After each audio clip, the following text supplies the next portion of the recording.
साथियों नमस्कार। साथियों, जम्मू कश्मीर में कुछ ऐसा हो रहा है जिसकी चर्चा तो ज़्यादा नहीं हो रही, लेकिन वहाँ पर अब धीरे धीरे सफाई का अभियान चालू है। ये अभियान ठीक उसी तरह का है जैसा यूपी में लंबे समय से चालू है और योगी महाराज यूपी में कोने कोने से ऐसे लोगों को छांट रहे हैं जो बदमाशी करते हैं, हंगामा करते हैं, दंगा करते हैं। आप कहेंगे ऐसा क्या हो गया? तो साहब, यूपी में आपको जिस तरह से पता है कि दंगाइयों को इस समय कहीं भी कोई राहत नहीं मिल पा रही है, उसी तरह से अब कश्मीर में मॉडल लागू किया गया है जिसमें शुरुआत की गई है कश्मीर की मस्जिदें तथा इस तरह के जितने भी रिलीजियस प्लेसेस हैं वहाँ से। हुआ यह है कि वहाँ की मस्जिदों में जितने भी बड़े बड़े इमाम हैं या जो उसको चलाने वाले रिलीजियस वहाँ के पर्सन्स हैं, उन सभी की इस समय जांच चल रही है। हर मस्जिद में जाकर के सर्चिंग चल रही है। उसको चलाने वाले जितने भी वहाँ पर मौलवी मौलाना जो कुछ भी हैं, उनकी जांचें चल रही हैं। ऐसा कोई भी पर्सन जो वहाँ पर जरा भी इंपॉर्टेंस रखता हो, उसके घर का पता लगाया जा रहा है, उसकी बैंक डिटेल्स का पता लगाया जा रहा है, यहाँ तक कि उसके मोबाइल के IMEI नंबर तक का भी पता लगाया जा रहा है। अगर वो सिम बदल बदल के भी काम करेगा तब भी पकड़ा जाएगा, क्योंकि दिल्ली ब्लास्ट जो हुआ था वो किस तरह से अल फलाह यूनिवर्सिटी से जुड़ा हुआ था और वहाँ पर पढ़ने वाले लोग किस तरह से कश्मीर से जुड़े हुए थे, और कश्मीर में भी यूनिवर्सिटीज़ कॉलेज में उनके अलग अलग जगहों पर किस तरह से सामान रखे हुए थे। वो सब इस बात को बयां करते हैं कि नेटवर्क बड़ा तगड़ा है जो न सिर्फ केवल एक शहर तक सीमित है, बल्कि अलग अलग रिलीजियस प्लेसेस, कॉलेजेस, इन सब का इसमें इन्वॉल्वमेंट है। इसलिए छानबीन सब जगह की करनी पड़ेगी। वही चीज़ चल रही है। इस बात को लेकर के वहाँ का एक स्पोक पर्सन है MMU का, उसने कहा है कि जिस तरह से पुलिस जांच कर रही है ये कोई रेगुलर जांच नहीं है। ऐसा लग रहा है कि पुलिस किसी भावना के तहत जांच कर रही है। ठीक है, कर रही है। उसके साथ ही ये भी देखा गया कि पुलिस ये कह रहा है कि मॉस्क की आइडियोलॉजी रखने वाले जो लोग हैं, जैसे कि बरेलवी जो होते हैं, हनाफी जो होते हैं, देवबंदी होते हैं, इन सब की जांचें ज़्यादा हो रही हैं। साथ ही ये भी कहा गया है कि इनके बारे में ये भी पूछा जा रहा है कि ये कहाँ कहाँ जाते हैं, कहाँ कहाँ पढ़ते हैं, अगर कोई पढ़ने वाला है तो काम करते हैं तो कहाँ करते हैं, जहाँ काम करते हैं उनसे भी पूछा जा रहा है। इनके IMEI नंबर, जैसे कि मैंने आपको बताया, उसको भी लिया जा रहा है और यहाँ तक कि इनके बैंक डिटेल्स को भी अपने पास रखा जा रहा है। पुलिस उसके बारे में भी जानकारी ले रही है। अर्थात हो क्या रहा है, जैसा कि आप जानते हैं कि जो बताया जाता था जो हमें 2.5 फ्रंट से लड़ना है, ये अब 3.5 हो गया है, जिसमें अब 3 पॉइंट क्या, ये 4 फ्रंट नज़र आते हैं। पाकिस्तान, चाइना, बांग्लादेश और इंडिया में रहने वाले ये लोग। इंडिया में रहने वाले इस तरह के लोग ज़्यादा घातक हैं, जो हम देख चुके हैं पिछले दिनों। अब जिस तरह से कश्मीर के एक एक मस्जिद में, वहाँ के एक एक मौलवी के यहाँ जिस तरह से छापा सा पड़ रहा है, जांचें चल रही हैं, उससे ये सब तिलमिलाए हुए हैं। सबसे ज़्यादा तो महबूबा मुफ्ती तिलमिलाई हुई हैं। देखिए, महबूबा मुफ्ती का तो कहना यह है कि जिस तरह से पुलिस प्रोफाइलिंग हो रही है, ये मुस्लिमों के जो फेथ है उनके साथ एक तरीके से उसके साथ खिलवाड़ हो रहा है, उसके साथ बदतमीजी की जा रही है, ऐसा ये कह रही हैं। आपने कभी भी महबूबा मुफ्ती को इतना मुखर होते हुए आतंकी हमले की बात सुना है कि ये आतंकी जो हमला हुआ है गलत हुआ है, जो भी लोग हैं उनको सजा दो? कभी नहीं सुना होगा। ये कभी इनकी जांच पड़ताल हो जाए तो ये तिलमिला जाते हैं। जांच ही तो हो रही है, तिलमिला क्यों रहे हो? हमारी कोई जांच कर ले आके। हम बिल्कुल नहीं तिलमिलाते, हम सही हैं तो सही है। जो गड़बड़ होता है वो ज्यादा तिलमिलाता है। ये किस तरह से पाकिस्तान से जुड़े हुए हैं, ये धीरे धीरे सब छन करके आ जाएगा। एक चीज पर गौर और करिएगा आप, ये महबूबा मुफ्ती और उमर अब्दुल्ला जैसे जो लोग हैं, नेशनल कॉन्फ्रेंस जो वहां की पार्टी है, ये पार्टी कभी भी आपको कश्मीर से बाहर फैलती हुई नहीं दिखाई देंगी। अब जैसे TMC है वेस्ट बंगाल की, वो वेस्ट बंगाल में भी चुनाव लड़ती है और धीरे धीरे कोशिश करती है गोवा में भी चुनाव लड़के देख लें, यूपी में एक आध सीट पर लड़के देख लें, बिहार में 2-4 सीटों पर लड़के देख लें, थोड़ा फैलते हैं उस राज्य से बाहर आकर के। ये नहीं फैलती हैं। नेशनल कॉन्फ्रेंस और इनकी जो पार्टी है महबूबा मुफ्ती की, ये पार्टियां लंबे समय से सत्ता में हैं, अच्छी खासी पकड़ है, नेशनल लेवल पर भी इनके आका लोग रहे हैं, फिर भी इन्होंने किसी दूसरे स्टेट में फैलने का प्रयास नहीं किया। जानते क्यों? क्योंकि वहां पर ये एक आइडियोलॉजी को प्रसारित करते हैं और वो आइडियोलॉजी ये है कि हम कश्मीर के ही हैं, हम कश्मीर को एक दिन आजाद कराएंगे इंशाल्लाह। इंडिया में पार्टीज वो फैलती हैं जो पार्टीज इंडिया का मानती हैं अपने आप को। ये मानते ही नहीं है।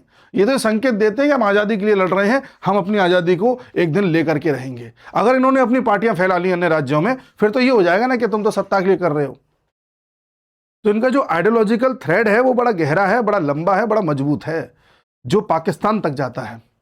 उसको कुरेदने की कोशिश की जा रही है, इसलिए ये बिलबिला रहे हैं। ऐसे प्रयास यूपी में भी चल रहा है, ऐसा नहीं है। मैंने आपको कई बार बताया है कि यूपी में जितने भी जिले नेपाल से सटते हैं, वहां पर जिस भी तरह के इलीगल इस तरह का रिलीजियस मोनूमेंट प्लेस है, उन सभी की जांच पड़ताल की गई है, और कुछ अगर अवैध है तो उसे तोड़ दिया गया है। पर योगी जी का शासन है, यहां पर कुछ भी होता है तो ज्यादा न्यूज बनती नहीं है, कोई कुछ बोल ही नहीं पाता है। मालूम है बोलेंगे तो क्या हाल होगा। बरेली में एक मौलाना भूल गया था शासन किसका है, अब वो जेल से बाहर ही नहीं आ पा रहा, फकीर रजा। लेकिन बाकी स्टेट्स में लोग ये उम्मीद नहीं रखते। बाकी स्टेट्स में ये लगता है कि अरे जरा सा कुछ किया तो हम हंगामा कर देंगे। यूपी में करके देखो तो यूपी की बातें इतना पता नहीं चलती। हाँ, लेकिन ये है कि यूपी में कार्रवाई होती रहती है, सरकार चाहे तो क्या नहीं हो सकता। और योगी जी जिस तरह से चल रहे हैं उस तरह से सफाई करके रहेंगे, और सफाई होना जरूरी है। जो आदमी हिंदुस्तानी होगा, भारत का होगा, वो इस सफाई को सपोर्ट करेगा। अच्छा, इसमें ये भी कह रही है कि आप केवल मस्जिदों को और इस तरह के इमामों को, मौलानाओं को, इन्हीं के बारे में जानकारी ज़्यादा क्यों ले रहे हो? यहाँ पर मंदिर भी हैं, यहाँ पर गुरुद्वारे भी हैं, उनको भी जांच पड़ताल करो। तो पहली बात तो तुमने मंदिर गुरुद्वारे तुमने छोड़े ही नहीं है वहाँ पे। और दूसरी बात, एक भी मंदिर गुरुद्वारे का एग्जाम्पल बता दो जो उस तरह की टेररिस्ट एक्टिविटी में इन्वॉल्व रहा हो, या वहाँ से कभी कोई असला मिला हो, कोई बारूद मिला हो, कभी नहीं मिला। इसी पर एक खबर मैं आपको और बताता हूं। आपने कभी इस बारे में भी कुछ दिन पहले सुना होगा कि रियासी में, वहीं जम्मू कश्मीर में, जम्मू के रियासी में एक कॉलेज खुला था, मेडिकल कॉलेज। उस मेडिकल कॉलेज की मान्यता रद्द कर दी गई है, और उस मेडिकल कॉलेज को लेकर के बड़ा हंगामा हुआ, लोगों ने हंगामा किया और बाद में उसे बंद करना पड़ा।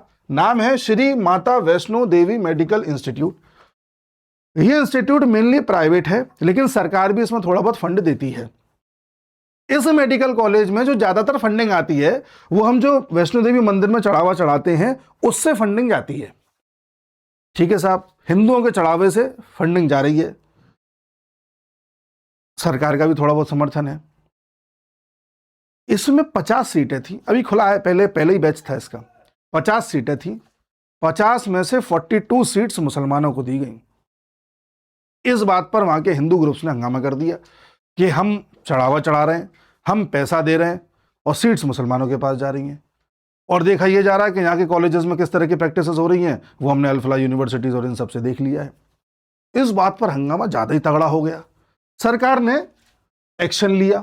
सरकार क्या, नेशनल मेडिकल कमीशन ने एक्शन लिया, और एक्शन लेने के बाद यह पाया कि भाई ये जो कॉलेज है, इस कॉलेज की मान्यता हम इसलिए रद्द कर रहे हैं क्योंकि ये कुछ मानकों को पूरा नहीं कर पा रहा है। ये देखिए, इसमें कहा गया है, जो नेशनल मेडिकल कमीशन है उसने कहा है कि कॉलेज में क्रिटिकल डेफिशिएंसीज हैं, वहाँ की टीचिंग फैकल्टी में, बेड ऑक्यूपेंसी में, पेशेंट फ्लो में, यानी कि लाइब्रेरी में, ऑपरेटिंग थिएटर्स में, हर जगह कोई ना कोई दिक्कत है। इस वजह से इसकी मान्यता रद्द करते हैं। अब आप देख लीजिए, अगर कोई कमीशन, कोई सरकार किसी चीज़ पर आ जाए तो कुछ भी हो सकता है। इस तरह का एक्शन एक तरह से केंद्र सरकार के निर्देश में लिया गया होगा। ये पहला ऐसा एक्शन है जिसको देख करके कहा जा सकता है कि हाँ, मोदी ने हिंदुओं के लिए कुछ चौड़ा सीना दिखाया। योगी जी तो डेली दिखाते हैं चौड़ा सीना। अच्छा, इसके बाद योगी जी की चर्चा चल रही है तो एक और आपके सामने न्यूज़ पेश करते हैं जिसमें आपको पता चलेगा कि अगर सरकार चाहे तो क्या कुछ नहीं हो सकता। आपने संभल का किस्सा सुना होगा। संभल में दंगा करने का प्रयास किया गया था 2024 के नवंबर में। उस दंगे में पुलिस ने भी कार्रवाई करी, गोलियां चली और कुछ दंगाइयों की मृत्यु हो गई। ऐसे में एक मुस्लिम दंगाई की मृत्यु हो गई थी। उसके पिता ने वहाँ की लोकल अदालत में, डिस्ट्रिक्ट कोर्ट में केस फाइल कर दिया अनुज चौधरी के खिलाफ कि इन्होंने मेरे बेटे को गोली मार दी। अब अनुज चौधरी ने दंगाइयों को गोली मारी तो उसका बेटा मर गया होगा। इसके बाद वहां की अदालत ने अनुज चौधरी को एक तरह से सस्पेंड करने के लिए कहा, एफआईआर करने के लिए कहा। अब एफआईआर तो पुलिस ही करेगी, वहां के एसएसपी करेंगे। वहां के एसएसपी ने ये एफआईआर करने से मना कर दिया। कर ले कोर्ट, क्या कर लेगी। साथ ही जिस जज ने यह फैसला सुनाया था उनके साथ, वैसे तबादले कईयों के होने थे, 14 और जजेस के तबादले हो गए और उनको शाहजहांपुर या सुल्तानपुर भेज दिया गया है। जिस जज ने फैसला सुनाया था कि अनुज चौधरी पर एफआईआर होनी चाहिए, उन जज का नाम था विभांशु सुधीर। इन्होंने इस तरह का एक जजमेंट दिया था। अब जो जज वहां पर पहुंचे हैं मुख्य न्यायिक मजिस्ट्रेट बनके, सीजेएम बन करके, उनका नाम है आदित्य सिंह। और आदित्य सिंह जज वही हैं जिन्होंने जामा मस्जिद के सर्वे का आदेश दिया था। अब आप समझ जाइए कि किस तरह से चीजें हो रही हैं और किस तरह से जा रही हैं।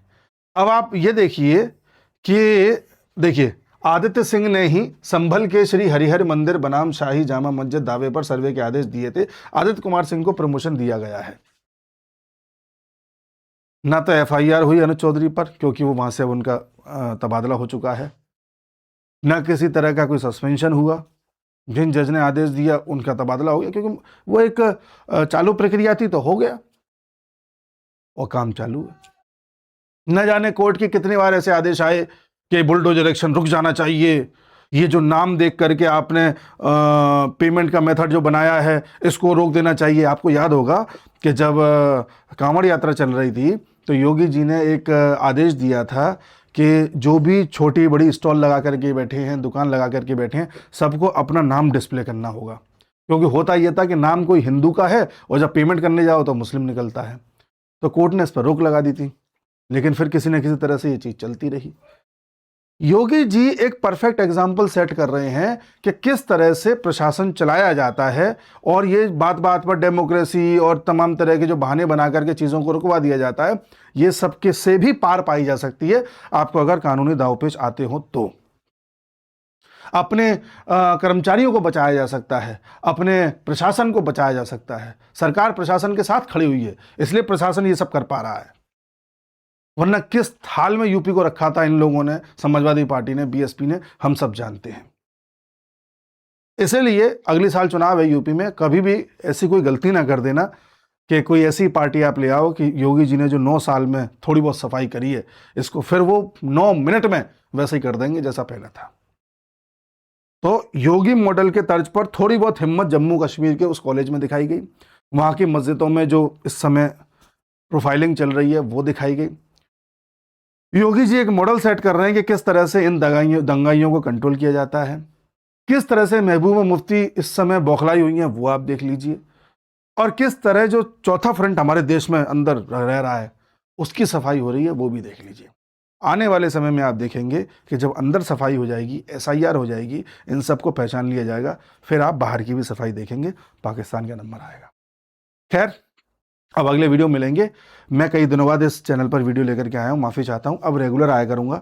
मेरा क्या है कि स्टूडियो बनवा रहा था मैं दिन भर अपने घर से बाहर रहता हूँ, तो उतने वीडियो बना नहीं पाता था। लेकिन अब मैंने बाहर एक स्टूडियो बना लिया है ऐसा कि घर पे भी रहूँ तब भी वीडियो बना पाऊँ, बाहर रहूँ तब भी वीडियो बना पाऊँ। तो आपके वीडियोज़ में कोई दिक्कत नहीं आएगी, हम लगातार लेकर के आएंगे। मिलते हैं अगले वीडियो में, तब तक के लिए नमस्कार।